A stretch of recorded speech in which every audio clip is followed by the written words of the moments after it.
আজ একটি হতাশার খবর এবং দুঃখ বর্গান্ত মন নিয়ে আপনাদের সামনে হাজির হয়েছি।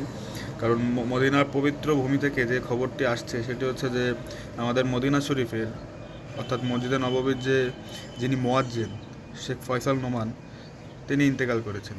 ইন্না লিল্লাহি ওয়া ইন্না ইলাইহি রাজিউন। তার মৃত্যুতে আমরা মুসলমান উম্মাহ হিসেবে খুবই শোকাহত, স্বাভাবিক।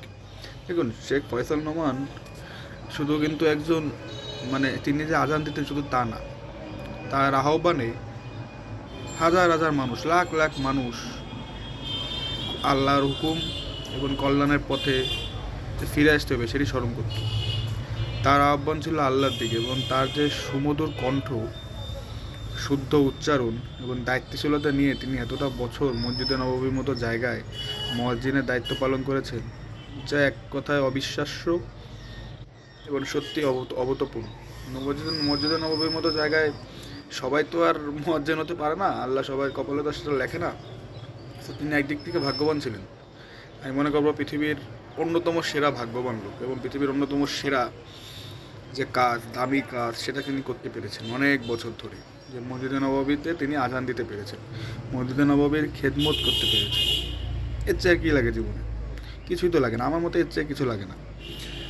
তো তারাই চলে যাওয়া আমাদের মনে গভীর ক্ষত সৃষ্টি করেছে এবং আমাদের মনকে করেছে দুঃখ ভারাক্রান্ত।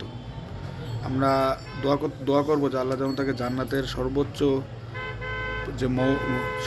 যে জায়গা সেখানে যেন তাকে দাখিল করেন এবং তিনি যেন আমাদের জন্য সারাটা জীবন যে মসজিদে নববীর সেবা করে গেছেন তার পুরস্কার স্বরূপ যেন আল্লাহ তাকে উত্তম প্রতিদান দেন। এছাড়াও দেখুন, ইনি যখন আজান দিতেন তখন তার আজানের যে সুমধুর কণ্ঠ, এটা আমাদের মনকে গলিয়ে দিত। আল্লাহর উপর যে আস্থা রাখতে হবে, নবী রাসূলের প্রতি বিশ্বাস, এটি আরও তীব্র করত। তার আজান শুনে লাখ লাখ মুসল্লি মসজিদে নববীতে যারা গিয়েছে তাদের মন কেঁদে উঠত। যারা এখানে মসজিদে নববীতে যেত তাদের মন, হৃদয় সব কিছু ছুঁয়ে যেত এই মহামানুষটির আপনার আজান শুনে, তার কণ্ঠ শুনে। আমাদের দেশের চ্যানেলে অবশ্য এই নিউজটা এভাবে আসেনি, আসার কথাও না, কারণ আমাদের দেশে তো নামে মুসলিম দেশ, এসব নিউজ আসে না। তো তারপরেও কিছু কিছু দেখলাম ফটোকার্ড বা কিছু কিছু চ্যানেলে এসেছে, বাট না আসলেও কি, কারণ এইসব লোক আল্লাহ তাদের যেভাবে যে ভাগ্য, কত সুন্দর ভাগ্য করে পাঠিয়েছেন, তো তাদের ক্ষেত্রে এইসব কিছু যায় আসে না, ঠিক আছে।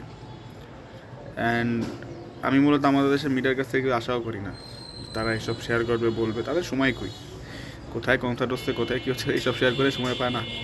আর তো মসজিদে নববীর যে মুয়াজ্জিন শেখ ফয়সাল নোমান, তাকে নিয়ে বলবে, তাকে নিয়ে নিউজ করবে। অবশ্য শেখ ফয়সাল নোমানের নিয়ে নিউজ করার মতো যোগ্য আমাদের দেশের মিডিয়ার নাই, কেন তার যে পার্সোনালিটি এবং তিনি যে উঁচু আল্লাহ তাকে যে উঁচু স্থান দিয়েছে, সম্মানিত স্থান দিয়েছে, তো তাকে নিয়ে কথা বলার মতো কিছু আমাদের নাই। তো আমরা তার জন্য দোয়া করব এবং আল্লাহ যেন তার মতো ভাগ্যবান আমাদের তো বানায় বা তার মতো ভাগ্য আমাদের দেই, এই দোয়াই করব। আমরা যেন মসজিদে নববী বা মক্কা শরীফ এই দু চোখ দিয়ে অন্তত একবার দেখতে পারি এবং খেদমত করার সুযোগ পেলে তো আলহামদুলিল্লাহ। তো ভালো থাকবেন, ধন্যবাদ।